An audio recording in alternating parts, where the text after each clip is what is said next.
Well, hello, and welcome to the Progressive Hoodie. Good to have y'all here. We're going to get into it today. We're going to be talking about Joe Biden. I'm going to be making my predictions today of what I think is going to happen with Joe Biden going forward. So we're going to make those predictions, and then we'll see how they turn out, see how they and how accurate they end up being. So call me now for your free read. No, okay. So for Joe Biden, I am predicting at this point, checkmate in four. It's over. Okay, and I'm gonna go into why. Okay, so number one, money. Um, the dude has like what $9 million cash on hand. Um, just for some comparison, Bernie Sanders raised, I believe it was 25 million in the month of January alone. Thanks, Hillary Clinton, for all of your nonsense, because I do believe that helped. Um, but we are definitely seeing that he's struggling in that area. Okay. And the donors, let's face it, they're pulling out. They're pulling out of this nonsense that is the Biden campaign, and it is nonsense. I mean, because let's be real here. I mean, he's acts like he has this electability mantle. I'm the electable elector person slash Barack Obama electability electors of electability Barack Obama. I mean, that's been the argument. I haven't personally found it convincing. I mean, because it's dumb, but some people do. Now, obviously, Barack Obama's popularity is not transferable. Hillary Clinton found that out in 2016, and my friend Joe Biden will find that out now.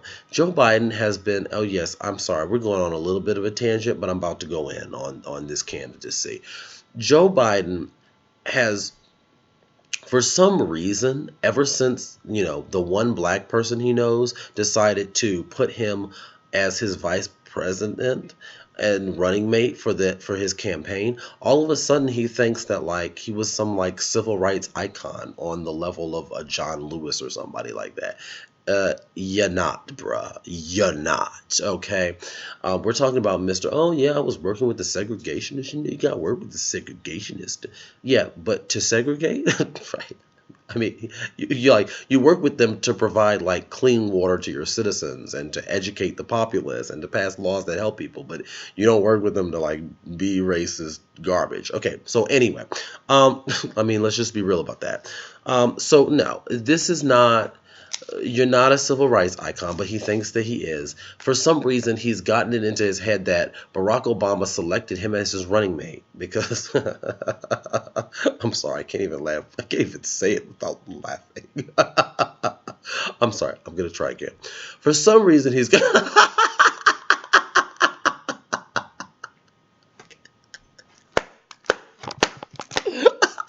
Okay, I'm sorry.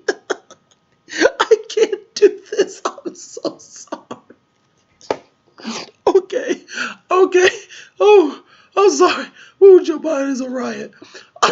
Somehow he's got it in his head that Barack Obama chose him to help shore up the black community. Oh my God. How delusional. That alone is disqualifying. Like you're not gonna be president, dude. Pack it up. Like if you honestly think, no, yeah, he did it to make himself more electable. Yeah, to white people. Okay, to racist crackers who weren't feeling comfortable with a black president. This didn't have nothing to do with trying to shore up the black community. Okay, he was doing it to shore up the whiteys who were like, I don't know if I feel comfortable with a black person, i.e., racists. Or, to be fair, because not all white people are racist, obviously. To be fair, those white people who felt like, well, I'm concerned about electability. Okay, this was not to shore up the black community. Okay, you're not John Lewis. You're not Elijah Cummings. Knock it off. I can't. I'm sorry. Let's move on. There have been a few headlines. Let me adjust myself because my feet are falling asleep. We're in a weird position today because we're low budget, as in we're working with less money than the Joe Biden campaign. I'm sorry. There have been a few headlines that have come to my attention that I'd like to bring to you that I absolutely enjoyed reading with every fiber of my progressive hoodie being. Okay, every last fiber of it. So let's go through these headlines, shall we? Okay. So here's what I'm seeing in here. Okay. Um, this is from CNBC. Joe Biden's campaign tries to reassure donors he will win Nevada and South Carolina after Iowa chaos. Mm. Let me rewrite that headline. After finishing fourth in Iowa, when he's running on being the most electable candidate. Okay? More on that. Next one, the Washington Post. His campaign on the line. Joe Biden goes missing in New Hampshire. This was 58 minutes ago. Okay? Now, as of my recording of this, probably over an hour as of your viewing. Large audience. Now listen, how you gone from New Hampshire when you need to be up in there doing that? Oh, I'll tell you why. Because he's out of the state. My best guess is he's out of the state trying to find a wine cave that Pete Buttigieg isn't currently occupying. That's why. See, that's the problem with our system and with money and politics. But let's just move on because otherwise we can't go on too many tangents here. This from CNBC. This was a day ago. Don't count Biden out in the 2020 presidential race. Democratic mega donor looks past Iowa. Okay, so here the establishment is trying to run a little bit of interference for Joe Biden. Like, oh, no, no, no. It's okay that he finished fourth in the first in the nation primary. That's okay. That's only like a little bit of a disaster, right? Um, so here's one from the Philadelphia Inquirer. Joe Biden's poor showing in Iowa shakes establishment support. So let's be clear, okay? That's the first step in this chess move game that is just inevitable. It's going to happen. You can't be polling the way he's polling in New Hampshire, with Bernie Sanders closing the gap everywhere else, and then have this kind of stuff going on. And we're going to get to polling in a minute, and expect people to vote for you. Also, I mean, honestly, like this whole nonsense about Joe Biden being electable is something that we're really gonna need to get past here and stop actually pretending, doing make believe. I mean, the you can't make an electability argument when you are losing elections. I mean, his electability argument is based on nonsense. It's not based on anything really empirical that we've seen. I mean, you've lost, I believe, 2 presidential elections, basically primaries, and you're gonna lose a third soon. That's what this video is about. I mean, and they know that. So why would they continue to throw good money after bad? These people don't want to waste their money, and it's obvious that Joe Biden is not electable because if he was electable, he'd win elections. Not lose elections. So that would be the very definition of not electable. See, when you're electable, you win. Yeah, so that's something that the Joe Biden campaign will need to work on. Anyway, let's move on. The second, okay, so that's part 1 of this checkmate. Okay, second move. Bruh ain't winning New Hampshire. Okay? Real Clear Politics average of polls is as follows as of this recording. Sanders at 24. That B I brought up there is Buttigieg. Buttigieg at 18. Biden at 15. This is Thursday night. This is on this New Hampshire primary is on Tuesday. Okay. Warren at 11. And then who is this? Oh, Klobuchar at 9. Yeah, nobody cares. She's irrelevant. Anyway, back to talking about things that actually make sense. So, they're obviously, he's not going to make that ground up between now and Tuesday. Not with what we've seen from the Iowa circus, and that's exactly what it was, a circus, okay? From the Iowa circuses, we're not going to see that made up. The news media, to the extent that they're trying to like act like, oh, maybe he won that bad, he kind of maybe, but obviously it was terrible. And anybody with a pair of eyes can tell that the person that, with common sense, can tell that the person that's supposed to be the electable candidate loses. And I mean, not just finishing second, not just finishing third, but finishing fourth, and a distant fourth. It was not, everyone's like, oh, this is a four-way race. This was always supposed to be a two-way race between Sanders and Biden. Sanders won by any metric that any person with common sense would be used. Not those stupid standard delegate equivalents, which don't mean anything when he's going to end up tied with Buttigieg for the national delegates anyway.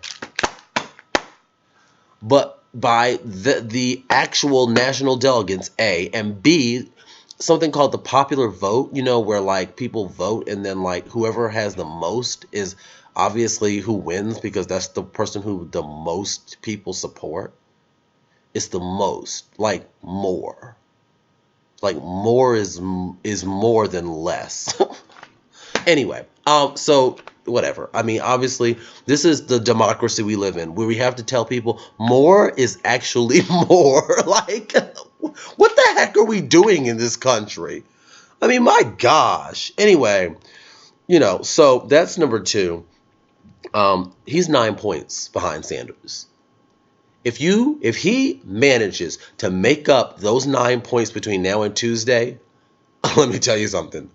What we saw from the DNC / IDP in in Iowa, that doesn't even begin to compare to the tomfoolery and the fixins that they were up to in that New Hampshire primary. Okay, let me tell you something. The fix was in if he manages to make up those 9 points after what we just saw in Iowa, where we were able to record that nobody came and supported him. Okay? All of a sudden, everybody loves him in New Hampshire? No. You're not stupid and I'm not stupid. These polls are based off of a bunch of grannies with landlines that they're calling and not based off of everyone else. And let's be clear, it ain't about to go down like that. Joe Biden is not going to do well in New Hampshire. Okay, so that's number two. Number three, Nevada is going to begin narrowing even more and then eventually flip over for Sanders. Okay, this is where Buttigieg can start. Buttigieg is probably checkmate in 6 begins, but we'll get there, I guess, at some point. I'm not sure that I can't call that yet, but I mean, when you have 0% with the black community, I mean, it's only a matter of time before you gotta say bye-bye, okay? Anyway, so Nevada, that's going to narrow. The Real Clear Politics right now has Biden in the lead at 21, Sanders with 17.5, okay? 3.5 point difference versus a 9 point difference. And Sanders has plenty of time to make this up. Once they see him crushing Nevada, assuming they don't decide to cook that result too, by the time they see him crushing in New Hampshire, rather, I'm sorry, and add that on top of winning Iowa, because that's what we all know happened, it's going to be lights out for Nevada, and I believe he's going to close that gap, not even close that gap, but far exceed Biden in New Hampshire. Okay, Warren is at 11.5% there. Steyer is at 10%. Buttigieg is at 7%. Okay, Klobuchar, no, it doesn't matter. She's irrelevant. Anyway, so that's that. Now, obviously, I think that's what's going to happen is that's going to be closed. So now let's start to look at the next one. So number 4. So step 4 of this is the destruction of the South Carolina, the tearing down of the South Carolina wall of support that he supposedly, for some strange reason, enjoys. I'm black. I don't get it, so don't ask me. but I'm also young, and younger black people do break for Bernie Sanders overwhelmingly. I mean, don't believe the media narrative that Bernie Sanders don't do that well with the black community. All right, well, actually, no, it's Pete Buttigieg that doesn't do that well with the black community. By the way, did you see those black people that were so inconspicuously placed behind Pete Buttigieg when he was giving his preemptive speech where he came early? Look, let me tell you something. We are not about to play these silly games with these people. Honestly, it should be obvious to every single one of us that has a brain. Okay, what's happening here? Okay. Anyway, again, tangents. This is the progressive tangent hoodie, and just that's it. Like it, subscribe to it, or click off the channel. Anyway, so if go vote for somebody else. I don't know. You always go on tangents, progressive. You always go on tangents. You go vote for somebody else. You go vote for somebody else. Okay. You go vote for Trump. You go watch the Humanist Report. Oh my God. Anyway, yeah. So if he look at that point, he's done. If he doesn't pull out of the race, he wants to lose the general election to Donald Trump. That's what he's trying to do. He's like, he can't wait to get spanked by Donald J. Trump, because that is precisely what's going to happen. There's no question about it. I mean, I'm sorry, but the dude can't talk. He's on stage, he's stuttering, he's obviously struggling, but it's not just that, because I mean, the stuttering I could get through, but I mean, if I looked at a transcript of Joe Biden talking in these debates, minus the stuttering, you're trying to tell me that the things he's been saying is in any way, shape, or form coherent? Makes any sense? Like, I'm sorry. No, it don't. It don't make sense. Okay? And every one of us knows it. I mean, my mom doesn't even really follow politics like all that. She's like passing through the room one day. She's like, what in the world is wrong with Biden? Why can't he talk? I'm like, exactly. So apparently the African Americans I mean, she's a boomer. She's around that boomer Gen X border. But like, she even can look at it and be like, this don't make sense. Okay, right. So I don't know what the African American supporters are doing in South Carolina, but eventually they will wake up, because the one thing I will tell you, back to number 4 of the checkmate, is um, these are not just people that are going, oh, it's Joe Biden, that's Barack Obama, except white. Um, okay, it's not just that. It's also that they are pragmatic, and you hear this a lot in the media, and I think it's true. These older black voters do tend to be very pragmatic, and they're concerned about who can defeat Donald Trump in the general election. Point blank, period. Okay, you lost Iowa. Okay, yeah, that already begins to worry us, especially when you again lose by coming in 4th. I don't even know if he's going to get any delegates. Okay, then you go on from there to New Hampshire and you get spanked again, and then you go to Nevada and lose, but you're electable? No one's going to buy that. So at that point, it's going to erode into his support. And so that's why I really, truly do believe um, that he's going to, at that point, he's going to have to be finished. So anyway, that's Joe Biden, checkmate in 4. He will be done soon. So this is not going to come down to Biden and Sanders. So we will see what ends up happening. Everyone have a great night and enjoy yourself. And have a great Friday. Fridays are awesome. Love me some Fridays. Yeah, yeah. So enjoy your Friday. And peace.